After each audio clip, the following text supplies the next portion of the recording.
Hello mga kabarya, welcome na naman dito sa channel natin, Altcoins PH 1611. Now, ito yung barya na titingnan natin, 25 centavo na 1966.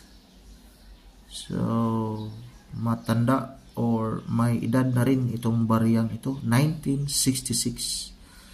So, matanda pa po ito sa atin. So, ito yung barya na titingnan natin. Diretso na tayo dito sa sources natin. Dito muna tayo kay Carousel PH.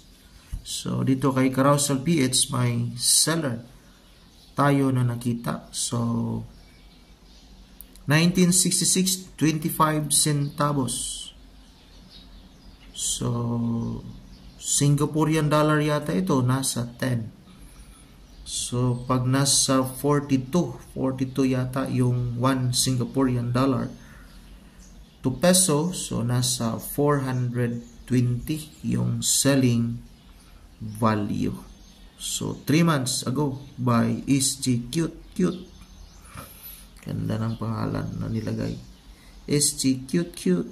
Category in currency, so lightly used, 3 months ago. So, in good condition mga kabarya. Yung barya niya. So, nasa 10 Singaporean dollar. So, nasa 420.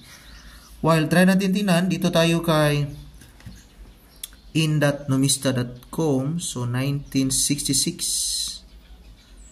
So, dito may dalawang klase.